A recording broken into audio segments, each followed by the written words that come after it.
Good morning student. मैं मनीष मालवीय एक बार फिर से आपके साथ उपस्थित हूँ ट्वेल्थ एग्रीकल्चर केमिस्ट्री को लेकर, जिसमें अपन ने एक लेसन स्टार्ट किया था। पहला जो हमारा लेसन था जिसका नाम है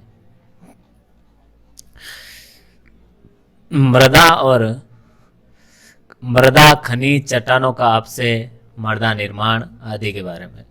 और इससे पहले दो वीडियो में अपन काफ़ी कुछ मृदा के बारे में जान चुके हैं, पढ़ चुके हैं। मृदा का निर्माण, मृदा के कार्य, मृदा के विभिन्न अवयव, संगठन, इन सब चीज़ों के बारे में अपन पढ़ चुके हैं। आज अपन पढ़ेंगे चट्टानों के बारे में। देखिए, चट्टानों के बारे में नॉर्मल जानकारी हमको पता है कि चट्टानों के बारे में हम क्या कि चट्टानें 3 प्रकार की होती हैं। कौन कौन सी? आग्नेय, अवसादी, कायांतरित, ये अपन ने पढ़ी है। तो आज अपन चट्टानों के बारे में डीपली अच्छे से पढ़ेंगे। तो देखें, चट्टानें एक या एक से अधिक पदार्थों से बनी हुई ठोस पिंड को अपन चट्टान कहते हैं। अब जो चट्टानें होती है वो एक ही प्रकार की चीज से नहीं बनी होती है या एक ही पदार्थ से नहीं बनी होती है। उसमें दो या से अधिक, 3, 4 कई तरीके के पदार्थ एक साथ मिलकर आपस में जुड़कर चट्टान का निर्माण पैदा करते हैं। चट्टानों का भौतिक तथा रासायनिक संगठन उसमें पाए जाने वाले खनिजों के गुणों पर निर्भर करता है। अब चट्टानों का आकार कैसा होगा, उसके कण कितने बड़े होंगे, छोटे होंगे, कितने वो मजबूती से आपस में बंधे होंगे, उसमें कौन कौन से रासायनिक पदार्थ होंगे, ये सब गुण मिलकर चट्टानों के गुणों पर ये सब चीजें निर्भर करती हैं कि चट्टान किस प्रकार की है, चट्टान किस प्रकार की होगी, कैसी होगी, वो उसके अंदर पाए जाने वाले चट्टानों का निर्माण जिन पदार्थों से हो रहा है उस पर निर्भर करता है।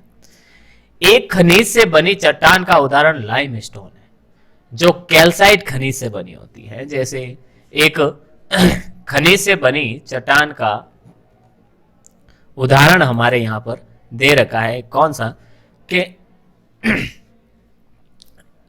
लाइमस्टोन नाम की एक चट्टान है जो कैल्साइट खनिज से बनी होती है। ये एक नंबर का सवाल के रूप में ले सकते हैं, क्योंकि अपने पैराग्राफ में है तो ऊपर पूछ भी सकता है 1 नंबर के सवाल में कि जो लाइमस्टोन चट्टान होती है वो किस खनिज से मिलकर बनी होती है। अब जो ग्रेफाइट चट्टानें होती है वो कई प्रकार के खनिज से मिलकर बनी होती हैं। प्रत्येक चट्टान की निश्चित विशेषता होती है। प्रत्येक प्रकार की चट्टान की एक निश्चित विशेषता होती है, उसकी संरचना निश्चित होती है, उसका रंग निश्चित होता है, आपेक्षिक घनत्व उसका निश्चित होता है, टूटना वो किस तरीके से टूटेगी तो कितने भागों में बटेगी, और खनिज संगठन उसमें पाए जाने वाले खनिज भी निश्चित होते हैं। तो आगे चलते अपन चट्टानों का वर्गीकरण। चट्टानों को उत्पत्ति एवं संरचना के आधार पर 3 भागों में बांटा गया है। अपन ने पढ़ा है, छोटी क्लासों से ही पढ़ते हैं, नॉर्मल सी जानकारी अपन ने ली है। देखिए, चट्टानों को 3 भागों में बांटा गया है। पहला है हमारा आग्नेय, दूसरी अवसादी और तीसरी हमारी रूपांतरित, या जिसे अपन क्या कहते हैं, छोटी क्लासों में अपन इसको कायांतरित भी कहते थे, अगर आपको हल्का फुल्का याद आ रहा है तो। कायांतरित चट्टानें भी कहते थे। अब आग्नेय चट्टानों को 2 भागों में बांटा गया, एक तो उत्पत्ति के आधार पर, ठीक है, एक उत्पत्ति के आधार पर और एक रासायनिक संगठन के आधार पर, ठीक है। उत्पत्ति के आधार पर आग्नेय चट्टान को अपन आंतरिक आग्नेय और बाह्य आग्नेय कह सकते हैं, और रासायनिक संगठन के आधार पर अपन इसको रासायनिक अम्लीय, सामान्य और भास्मिक यानी राख, भास्मिक यानी जो राख होती है वैसी चट्टान, ठीक है। तो अपन इनके बारे में अच्छे से पढ़ते हैं। सबसे पहले अपन देखते हैं आग्नेय चट्टानों के बारे में।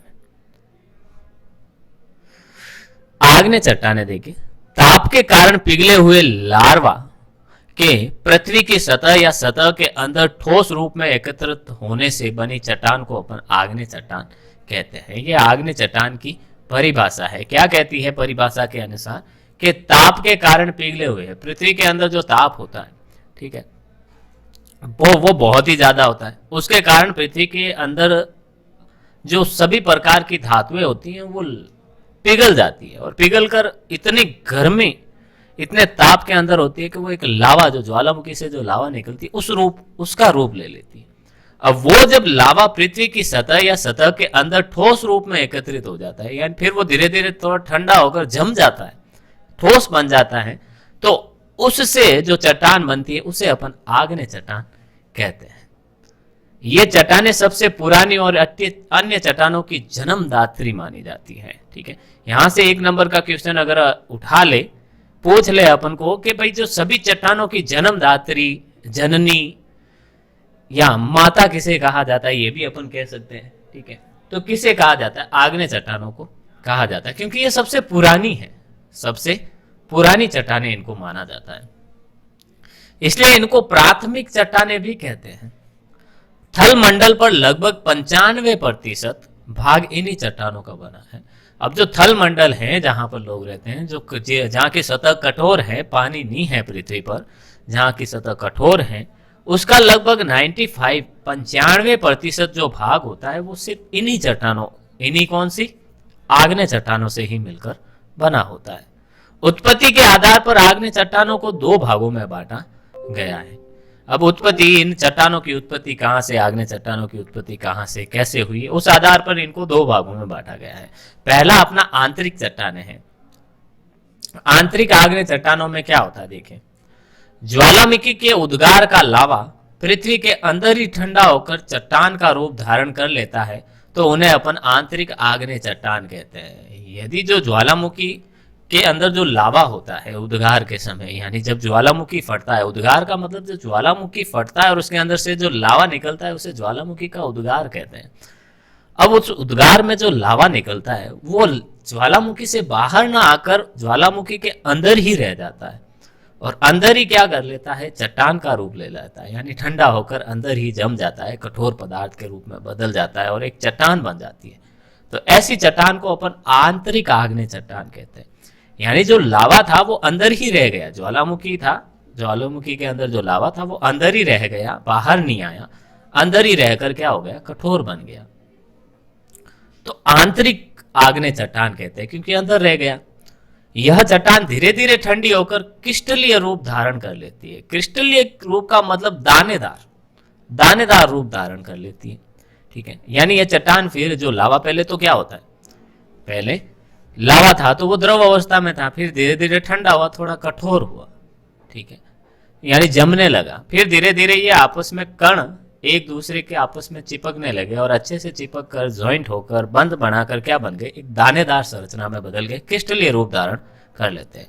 अब आंतरिक आग्नेय चट्टान का उदाहरण कौन कौन से हैं, जैसे ग्रेनाइट,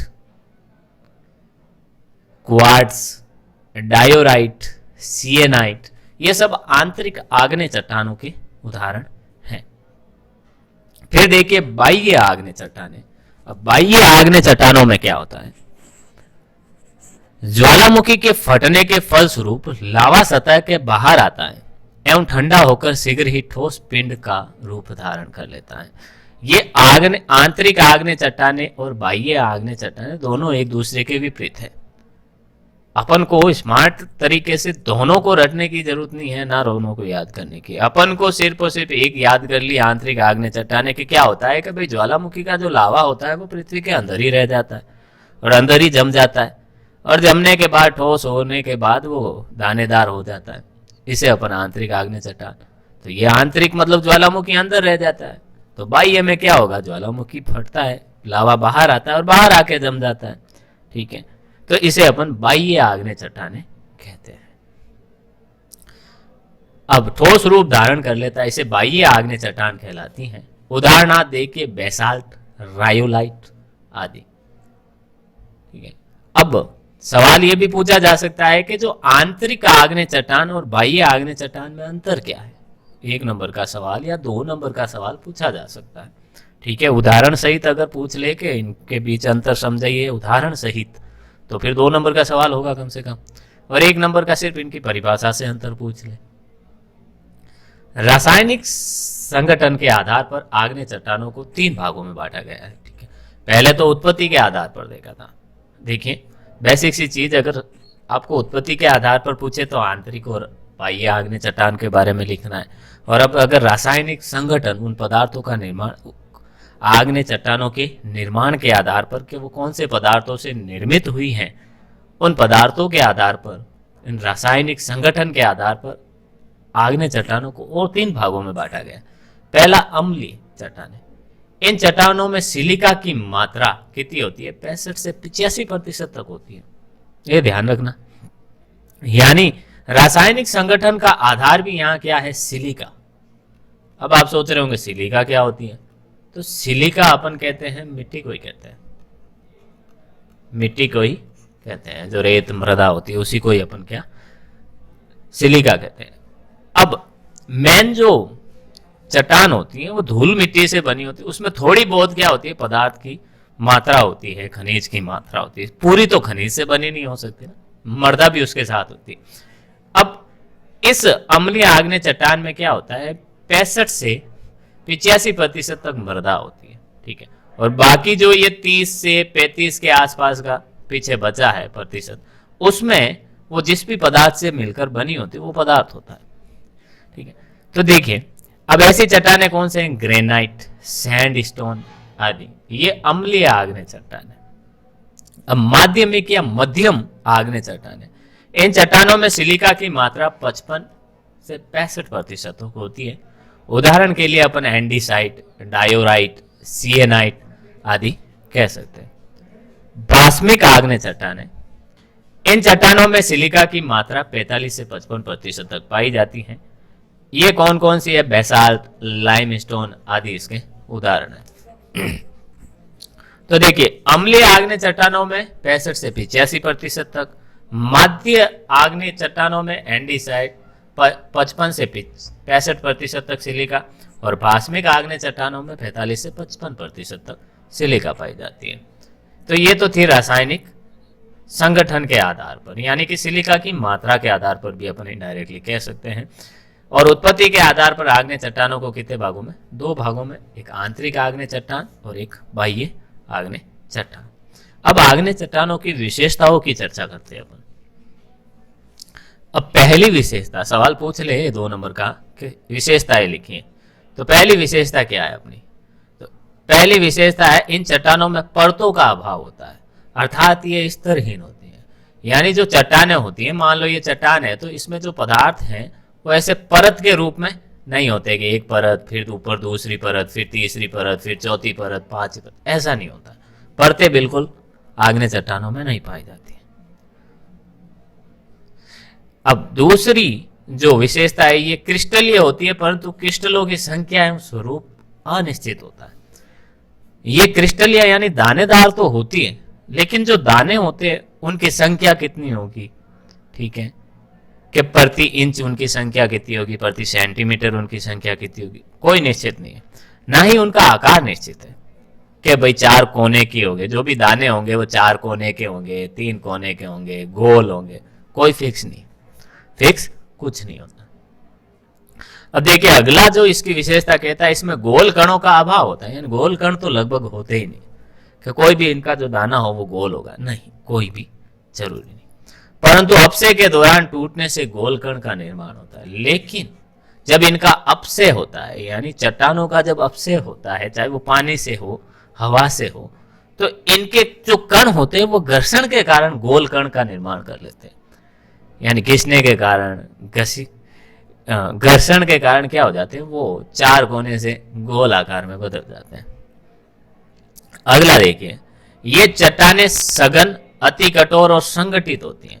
जो आग्नेय चट्टानें होती हैं उसमें कणों के बीच जगह बहुत कम होती है। पहली बात, सघनता का मतलब उनके कणों के बीच जगह कम होती है, बहुत कम।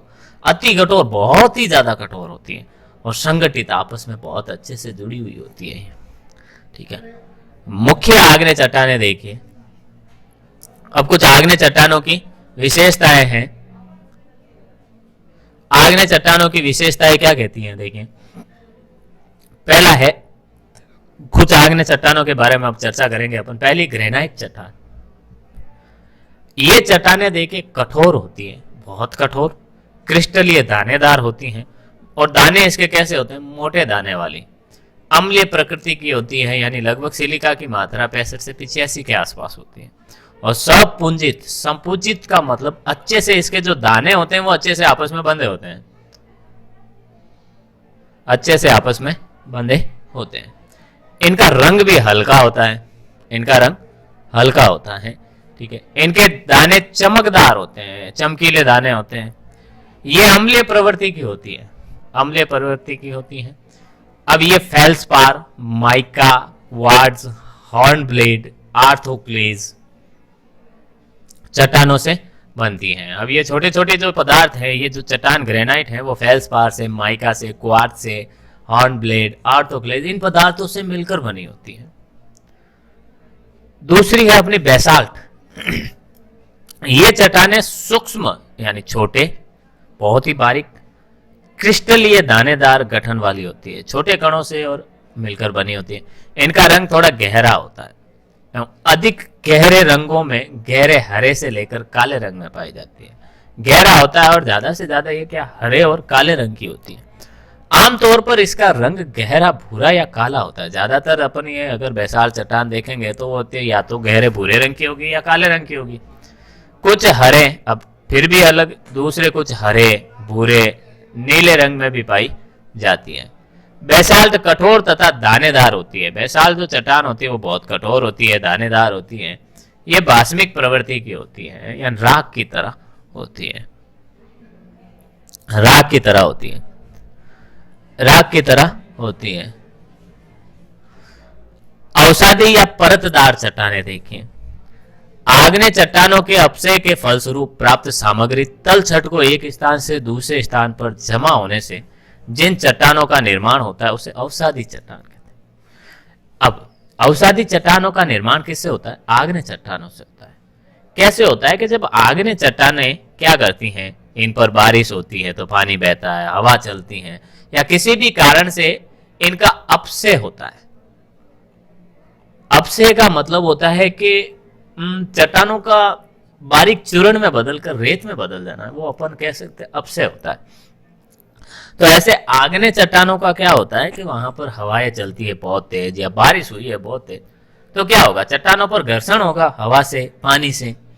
तो चट्टानों से घर्षण होगा तो वहां के चट्टानों के जो दाने होंगे वो उस घर्षण के कारण नीचे की तरफ आएंगे, नीचे की तरफ आएंगे, यानी कि अपन कह सकते हैं कि वो एक स्थान से दूसरे स्थान पर जाएंगे। और जब दूसरे स्थान पर पहुंचते हैं तो क्या होता है, हाँ, तो जो आग्नेय चट्टानों का जब अपक्षय होता है तो दानेदार मिट्टी के रूप में क्या होता है कि उन आग्नेय चट्टानों का अपक्षय होता है, यानी उन आग्नेय चट्टानों से वो चट्टानें मिट्टी में बदलती हैं। फिर वो चट्टानें पानी और हवा के साथ उड़कर या पानी के साथ बहकर जो दाने होते हैं वो एक स्थान से दूसरे स्थान पर जमा हो जाते हैं। यानी यहां से अगर अपक्षय हुआ है, ठीक है, यहां से दानों का अपक्षय हुआ और यहां से वो पानी के साथ या हवा के साथ बहकर यहाँ आ गए और यहाँ आकर जम गए, इकट्ठे हो गए। तो इस प्रकार से अब ये जो चट्टान बनी है, इस चट्टान को अपन अवसादी चट्टान कहते हैं। इन चट्टानों का निर्माण जल एवं वायु द्वारा होता है। अब इनका निर्माण देखो जल और वायु द्वारा होता है, क्योंकि अपक्षय का जो कारण मेन ही होता है वो जल और वायु होता है। इन्हें जलज चट्टानें भी कहते हैं, जलज चट्टानें भी कहते हैं, क्योंकि जल से बनने वाली चट्टानें हैं, हवा से बनने वाली चट्टानें हैं, इसलिए। उदाहरण देखिए अवसादी चट्टान का, सैंडस्टोन, सेल, डोलोमाइट, चूना पत्थर आदि। ठीक है, सैंडस्टोन, सेल, डोलोमाइट, चूना पत्थर आदि, ये अवसादी चट्टानों के क्या है, उदाहरण है। अब अपन विशेषताओं की चर्चा करें, अगर ये चट्टानें परतों के रूप में पाई जाती है, ये चट्टानें परतों के रूप में पाई जाती है, पहली बात तो, ठीक है। ये चट्टानें परतों के रूप में पाई जाती हैं, यानी जैसा आग्नेय चट्टानों में नहीं होता है कि परतें नहीं होती, इसमें परतें होती है, ये एक परत, उसके बाद कोई दूसरी परत, फिर तीसरी परत, इस प्रकार से पाई जाती है। और पौधे एवं जीव जंतुओं के अवशेष पदार्थ मूल रूप में पाए जाते हैं, कठोर होते हैं। इसके जो पौधे एवं जीव जंतु के अवशेष पदार्थ होते हैं वो मूल रूप में होते हैं, मेन रूप में होते हैं एवं कठोर होते हैं, और बहुत ज्यादा कठोर होते हैं। सूक्ष्म कण ऊपर की परत में और बड़े कण नीचे की परत में होते हैं, ठीक है। ये जो परतें बन रही हैं इसमें बड़े बड़े कणों की परत नीचे वाली होती है, छोटे छोटे कणों की परत जो होते हैं वो ऊपर वाली परतों में होते हैं, ठीक है। अन्य चट्टानों की अपेक्षा ये छिद्रदार और कोमल होती है। अन्य चट्टानों की अपेक्षा ये क्या छेद वाली होती है, इनके कणों के बीच छेद पाया जाता है और कोमल होती है, थोड़ी मुलायम सी होती है, क्योंकि ये अपने मुख्य जो इनका भाग होता है, मुख्य जो इनके जनक होते हैं, उत्पत्ति होती है, ठीक है, उस चट्टान से ये अलग होकर आए हैं। तो दूसरे कणों के साथ इसका इतना मजबूत क्या होगा, बॉन्ड नहीं होगा कणों के बीच, ठीक है। तो दूसरी बात, जब बॉन्ड बनेगा तो वो इतना मजबूत नहीं होगा, और इतना मजबूत अगर नहीं होगा तो फिर होना ही है, वो कठोर तो हो ही नहीं सकती, वो कोमल ही होगी ना। अब मुख्य अवसादी चट्टानें देखिए। अब कुछ अवसादी चट्टानों की चर्चा करें। ये एक महत्व, पहले अपन को अवसादी चट्टान देखे तो ये है अपनी चूना पत्थर। ये एक महत्वपूर्ण अवसादी चट्टान है। ये चट्टानें सीप, गोंगा, मूंगा और पौधों से बनती है।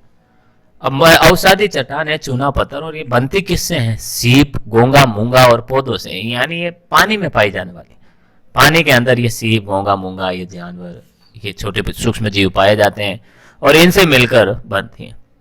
खनिजों के मिश्रित होने के कारण इसका रंग सफेद से लेकर भूरे और धूसर से लेकर काले रंग में पाया जाता है। खनिजों के मिश्रण होता है इसमें, खनिजों का कई प्रकार से क्या होता है, इसमें मिश्रण होता है, ठीक है, जिसके कारण होता क्या है, जिसके कारण खनिजों के मिश्रण के कारण इसका रंग सफेद से कई बार भूरा हो जाता है और कई बार धूसर रंग से ये काले रंग में भी बदल जाता है। इसमें कैल्शियम कार्बोनेट की मात्रा 40% से 98% तक होती है। इसमें जो कैल्शियम कार्बोनेट की मात्रा होती है वो 40% से 98%, यानी अब चूना पत्थर नाम से ही पता चल रहा है, चूने का सूत्र कैल्शियम ऑक्साइड, ठीक है, ठीक है। तो इसमें जो कैल्शियम कार्बोनेट, अब ये कैल्शियम ऑक्साइड अपन को कहां से प्राप्त होती है, आपको पता होगा, कैल्शियम कार्बोनेट का सूत्र होता है CaCO3, ठीक है। जब ये टूटता है तो किस में बदलता है, CaO + CO2 में, ठीक है। तो इसमें जो कैल्शियम कार्बोनेट की मात्रा होती है 40% से 98% तक होती है। कम से कम 40% होगी और ज्यादा से ज्यादा तो 98% हो सकती है। इसलिए नमक अम्ल के साथ क्रिया करके कार्बन डाइऑक्साइड गैस बनाती है। इसलिए ये नमक के अम्ल के साथ क्रिया करके क्या बनाती है, कार्बन डाइऑक्साइड बनाती है, CO2 गैस बनाती है। जब ये टूटेगा कैल्शियम कार्बोनेट तो कैल्शियम ऑक्साइड और CO2 में बदलेगा। CO2 गैस क्या होगी, इसमें से बाहर निकलेगी। बालू पत्थर, अब चूना पत्थर जो अपनी पहली थी मुख्य अवसादी चट्टान का उदाहरण, दूसरा है अपना बालू पत्थर। दूसरी चट्टान का नाम है अपने बालू पत्थर। ये पत्थर बालू से बनता है। इसमें मुख्य रूप से क्वार्ट्ज खनिज के कण पाए जाते हैं। मुख्य रूप में इसमें क्वार्ट्ज खनिज पाया जाता है। फिर साथ में सिलिका, लोहा, ऑक्साइड और चूने से संयोजित होते हैं। सिलिका होती है, ठीक है, मिट्टी होती है, लोहा भी होता है, ऑक्साइड भी होता है और चूने से बनकर बना होता है। इन चट्टानों की सतह खुरदरी होती है, चिकनी नहीं होती है, दानेदार खुरदरी होती है। इसका रंग देखो काला, यानी बालू पत्थर का काला, पीला, गुलाबी, धूसर और लाल में मिलता है। लाल रंग का भी हो सकता है। ये चट्टानें स्तरित होती है, यानी परतदार होती हैं। ये तो अपन को पता है, क्योंकि मुख्य अवसादी चट्टानें परतदार होती है, तो ये भी परतें आनी है। इनकी मोटाई सेंटीमीटर से मीटरों तक पाई जाती है। इनकी जो सतह होती है, ठीक है, परतें होती हैं, परतों में जो ये परतों की मोटाई होती है वो सेंटीमीटर से लेकर कई मीटरों तक होती है। यानी परत कुछ सेंटीमीटर, 5, 7, 10 सेंटीमीटर की भी हो सकती है और मीटरों में भी हो सकती है। आगे देखिए, फिर तीसरी अपनी रूपांतरित चट्टानें, या फिर जिसे अपन छोटी क्लासों में पढ़ते थे कायांतरित चट्टानें। कायांतरित चट्टानें देखिए, रूपांतरित चट्टानें आग्नेय एवं अवसादी चट्टानों के मूल रूप में रासायनिक एवं भौतिक परिवर्तन के उपरांत बनी चट्टानों को रूपांतरित चट्टानें कहते हैं, ठीक है। कैसे कहते हैं अपन रूपांतरित या कायांतरित चट्टानें? ऐसी चट्टानें जो आग्नेय और अवसादी चट्टानों का जो मूल रूप था, जो उनका मुख्य रूप था, जिनसे वो बने थे, उसमें बिल्कुल भौतिक एवं रासायनिक चेंज हो जाए, बिल्कुल ही अलग दिखने लग जाए, ठीक है। अब उस इतना भौतिक और रासायनिक परिवर्तन के उपरांत जो भी उसके बाद जो चट्टान बनती है उसे अपन रूपांतरित या कायांतरित चट्टान कहते हैं। चट्टानों में ये परिवर्तन अब जल के कारण, जल के बहुत तेज बहाव से हो सकता है, दाब के कारण बहुत ज्यादा दाब दिया जाए इन पर तब हो सकता है, और ताप के प्रभाव के कारण, ताप के कारण भी हो सकता है। इस कारण इन्हें जलीय, तापीय एवं दाब रूपांतरण कहा जाता है। उदाहरणार्थ स्लेट, संगमरमर, शिस्ट आदि। ताप के प्रभाव के कारण, इस कारण इन्हें जलीय, तापीय एवं दाब रूपांतरण कहा जाता है। उदाहरणार्थ अपन देख सकते हैं स्लेट, संगमरमर, शिस्ट आदि। रूपांतरित जो चट्टानें होती है वो दो प्रकार की होती हैं, दो प्रकार की होती हैं। पहली है अपनी सल्कित चट्टानें। इन चट्टानों में होने वाली इस सल्कीन एक भौतिक दशा होती है, ठीक है। अब रूपांतरित चट्टानें दो होती है। सल्कित का मतलब क्या होता है आपको पता है? देखते हैं। देखिए, इन चट्टानों में होने वाली इस सल्कीन या फोलिएशन एक भौतिक दशा होती है, एक भौतिक परिवर्तन होता है। इसके अंतर्गत खनिज प्लेटनुमा समांतर रूप में व्यवस्थित होते हैं। इसमें जो खनिज पदार्थ होते हैं वो इस प्रकार से, जैसे ये एक खनिज पदार्थ है तो इसके जस्ट समांतर एक और खनिज पदार्थ, इस प्रकार से इस ये जो चट्टान होते हैं इस प्रकार से इसमें ये खनिज पदार्थ एक दूसरे में व्यवस्थित होते हैं। ये दानेदार सल्कित चट्टानें होती हैं, ये एकदम दानेदार और सल्कित चट्टानें होती हैं। इनके उदाहरण देखिए, निस, मैग्नेटाइट, सिस्ट इत्यादि है। इनके ये सब उदाहरण है, निस, मैग्नेटाइट, सिस्ट इत्यादि, ये सब इनके उदाहरण है। असल्कित चट्टानें, दूसरी असल्कित चट्टानें, इसमें पाए जाने वाले सभी खनिजों के अवयव प्राय समान विमाओं वाले होते हैं, समान आकार के होते हैं। सभी खनिजों के जो भी अवयव होंगे, जो भाग होंगे, वो समान आकार, समान रंग, सब तरीके से समान होंगे। इनमें डोलोमाइट के अतिरिक्त क्वार्ट्जाइट अत्यंत कठोर एवं संगमरमर मध्यम कठोर का असल्कित चट्टानों के उदाहरण है। क्वार्ट्ज, डोलोमाइट, क्वार्ट्ज बहुत ही कठोर होता है, संगमरमर थोड़ा मीडियम साइज का होता है कठोरता में। विशेषताएं देखिए, चट्टान की विशेषताएं, ये चट्टानें प्राय अत्यंत कठोर एवं आग्नेय चट्टानों की भांति रवेदार होती है। ये चट्टानें प्राय ज्यादातर बहुत ज्यादा कठोर होती है। कुछ एक ऐसी चट्टानें हो सकती हैं रूपांतरित चट्टानों में के उदाहरणों में जो थोड़ी मुलायम हो, लेकिन ज्यादातर ये क्या होती है, बहुत ही ज्यादा कठोर होती है। आग्नेय चट्टानों की भांति ये रवेदार होती हैं। ये रवेदार यानी थोड़ी सी चिकनी टाइप होती है, ठीक है। रवेदार, परतें कम होती है, रवेदार होती है। ये सल्कित एवं असल्कित दोनों प्रकार की होती है, क्योंकि दोनों प्रकार के बारे में अपन ने ऊपर पढ़ा है, तो ये इसकी विशेषता है। ये चट्टानें क्रिस्टलीय होती है, यानी क्रिस्टल टाइप की होती है, क्रिस्टलीय होती है, ठीक है। आगे देखिए मुख्य रूपांतरित चट्टानें। अब कुछ रूपांतरित चट्टानें कौन कौन सी मुख्य रूप से, ठीक है, तो देखिए शिस्ट, इनकी उत्पत्ति आग्नेय और अवसादी चट्टानों से होती है। शिष्ट रूपांतरित चट्टान की दाब एवं ताप के प्रभाव के कारण उनके रूपांतरण होने से शिष्ट का निर्माण होता है। यानी आग्नेय चट्टानों पर दाब, ताप ये सब बढ़ने से इनमें जो परिवर्तन होता है उस परिवर्तन के कारण रूपांतरित चट्टानें बनती हैं। जैसे फेल्सपार के ऊपर क्वार्ट्ज के ऊपर माइका की परत आदि। ये दानेदार चट्टानें होती हैं क्योंकि इनके कण क्रिस्टलीय होते हैं। दानेदार होते हैं क्योंकि क्रिस्टलीय, दानेदार, इनके कण सारे क्रिस्टलीय होते हैं। चट्टानों के तोड़ने के बाद उसके स्तर अलग अलग हो जाते हैं। जैसे ही अपन चट्टानों को तोड़ते हैं तो क्या हो जाता है, इनका जो परतें होती है वो परतों के रूप में अलग होती है, परतों के रूप में अलग होती है। चट्टानों के तोड़ने के बाद उसके स्तर अलग अलग होते हैं। जैसे ही टूटेंगी, जैसे ये चट्टान है और इसमें ये परत है, ये एक परत है, ये एक परत है। जैसे ही अपन इसको हथौड़े से मारेंगे, तोड़ेंगे, तो इसकी ये परत बिल्कुल अलग हो जाएगी, ये परत अलग हो जाएगी, ये परत अलग हो जाएगी, यानी परतों के रूप में वापस बढ़ जाता है, अलग अलग टूटता भी।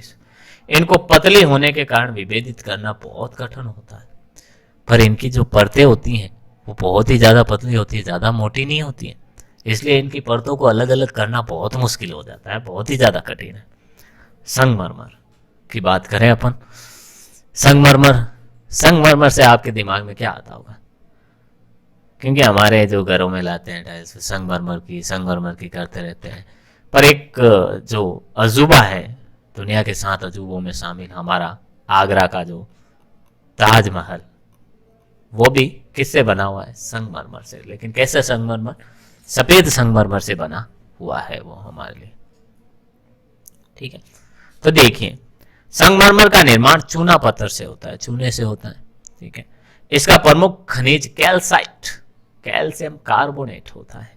ध्यान रखना, इंपॉर्टेंट। संगमरमर का प्रमुख खनिज कौन सा है? कैल्साइट या कैल्शियम कार्बोनेट। शुद्ध कैल्साइट चूने पत्थर से बना संगमरमर बिल्कुल सफेद होता है। जो शुद्ध कैल्साइट चूने पत्थर से मिलकर जो संगमरमर बनता है वो एकदम व्हाइट एंड व्हाइट होता है, बिल्कुल व्हाइट होता है, एकदम सफेद, बिल्कुल सफेद। दूसरे खनिजों से कुछ रंग भी विकसित हो जाते हैं, दूसरे खनिजों से कुछ रंग भी विकसित हो जाते हैं।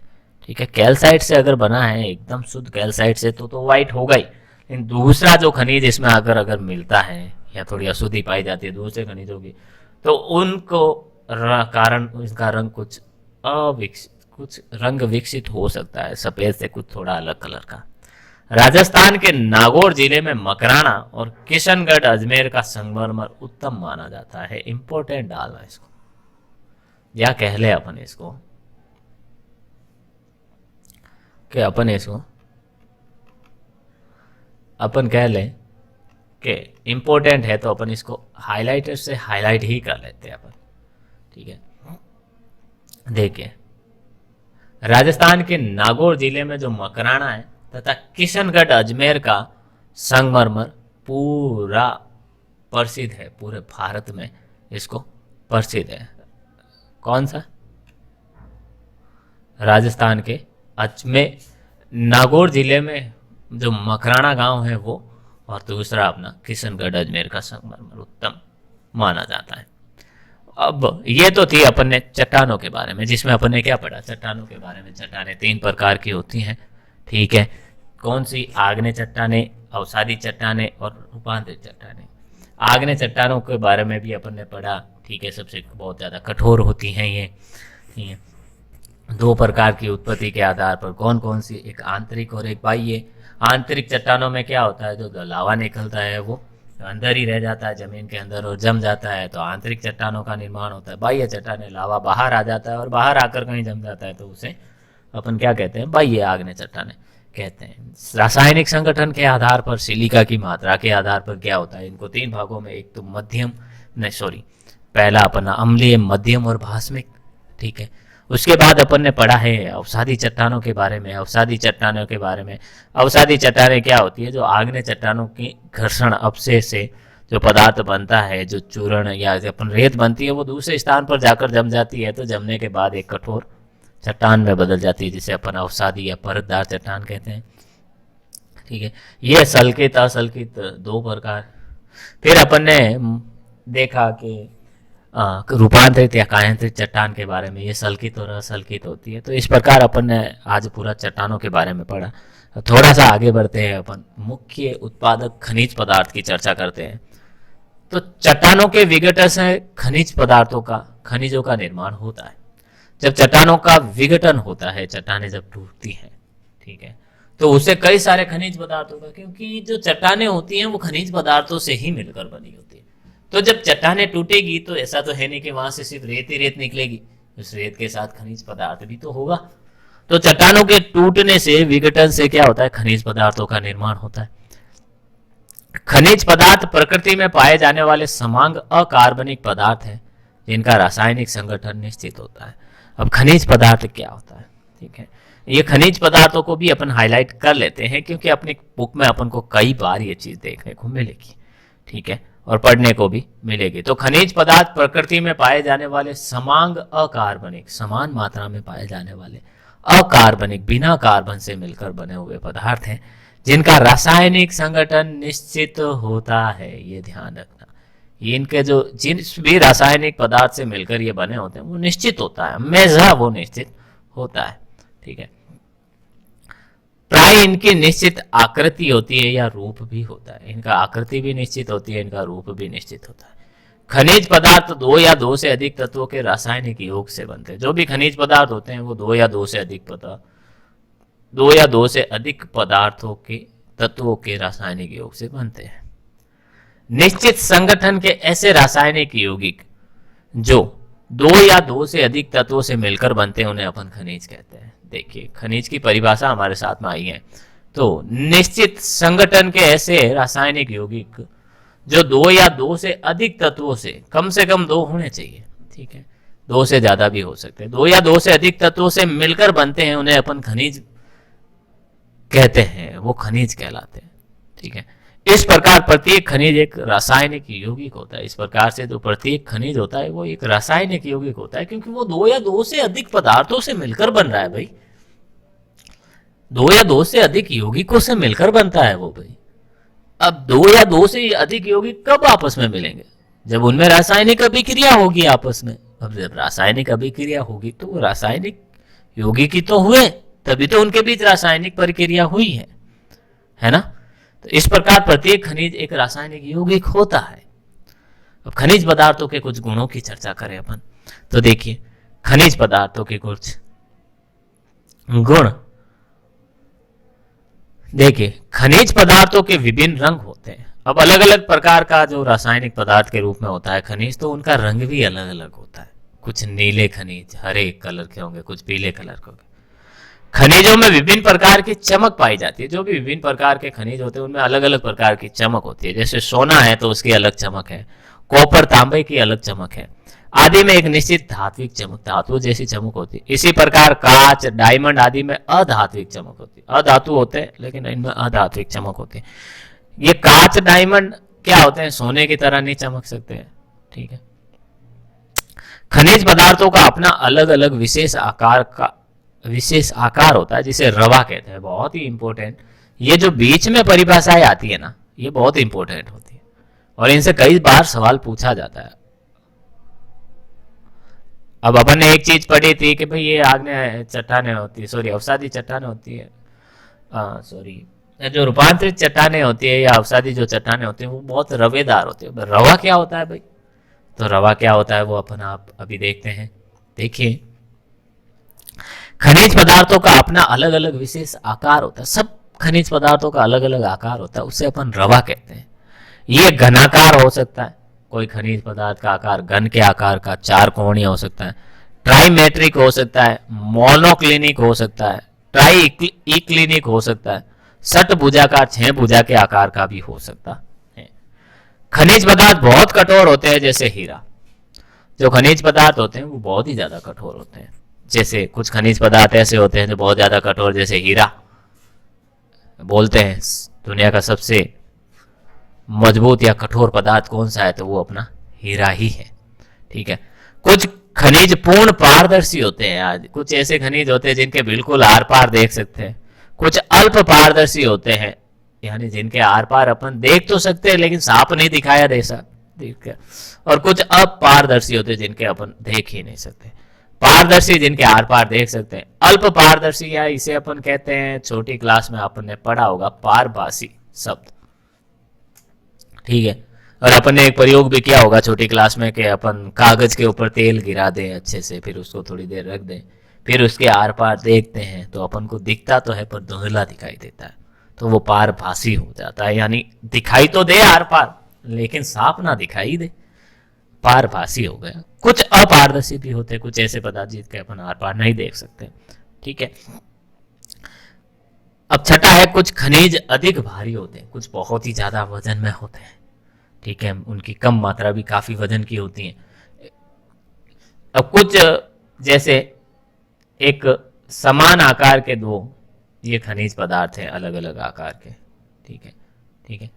अब कुछ ऐसे खनिज पदार्थ हैं जिसका आकार छोटा होता है लेकिन वजन ज्यादा होता है, और कुछ ऐसे खनिज पदार्थ है जिनका आकार बड़ा होता है लेकिन खनिज वजन बहुत कम होता है, भार कम होता है। तो कुछ खनिज अधिक भारी भी होते हैं, कुछ बहुत मध्यम भारी होते हैं, और कुछ हल्के होते हैं बिल्कुल। खनिजों के भार को आपेक्षिक घनत्व से प्रकट करते हैं, अंडरलाइन करना इसको। ठीक है, जो खनिजों का भार होता है उसे अपन क्या करते हैं,